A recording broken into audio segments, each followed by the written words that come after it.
Hello and welcome to Boardgame Ninja. Today it's time to plunder good old England and bring the loot back to your fjord, like the good Vikings that we are. Each piece of plunder is worth points, and if you place it in the right spot on your fjord board, you can construct buildings that are worth even more. The player with the most points after all 13 Vikings have been placed will be crowned the new Jarl. Loot is for 2 to 4 players, takes about 35 minutes to play, and is for plunderers of 10 years and older.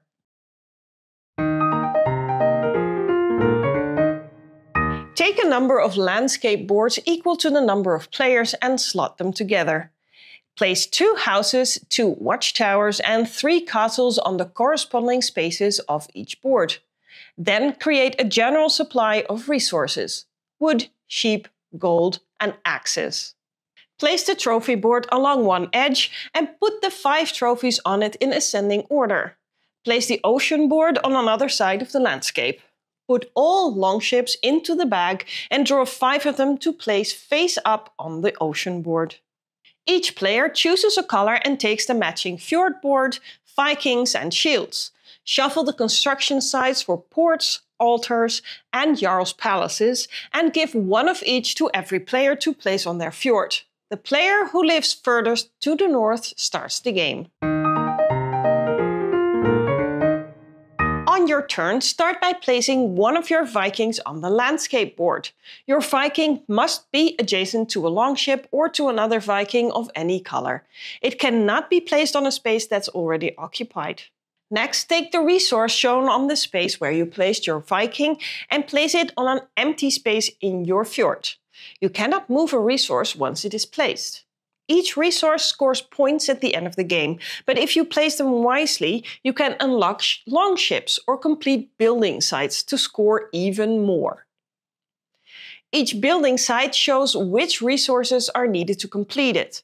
A port, for example, might require a watchtower, a wood and an axe. If you place 1 of those resources next to the port, you've unlocked part of it. Once all required resources are placed adjacent to the building, it's complete and will score points at the end of the game. After placing your Viking and taking the resource, check if you've captured a building. If you place a Viking next to a house, take 1 house from the supply and place it in your fjord. Other players who later place a Viking next to the same house also take 1.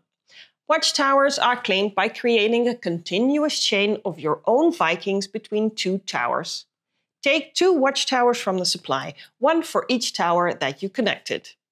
To acquire a castle, you need to make a chain of 4 Vikings with at least 1 next to the castle. All buildings are placed on your fjord. At the end of your turn, you may choose 1 of the 5 available longships and place it on your fjord. Draw a new one from the bag and place it on the ocean board. Longships give bonus points for a specific resource, like 2 extra points per gold. But they only score if you manage to unlock them by placing the required resources adjacent to them, like a sheep, a wood and a gold. If you don't unlock a longship by the end of the game, it costs you 5 points. During your turn, you can also use 1 of your 3 shields. Each shield can be used once per game. 1 lets you place an extra Viking immediately.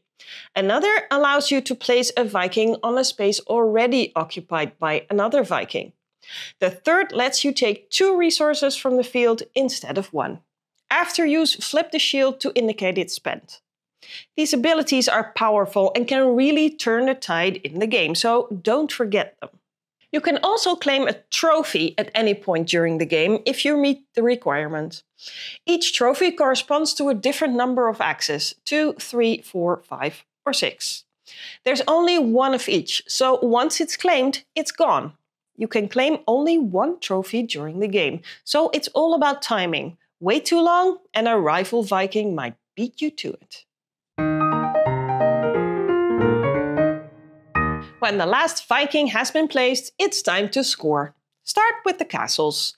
Begin with their base value, add any bonuses from longships or other effects, and multiply by the number of castles in your fjord.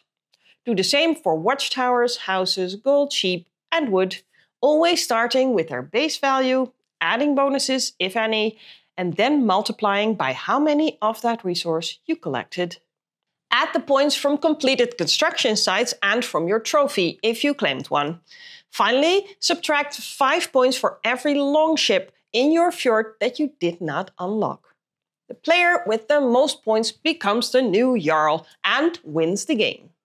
These were the rules for Loot. Enjoy the game, and if you like this video, subscribe to the channel and follow us for more clear board game explanations. Bye!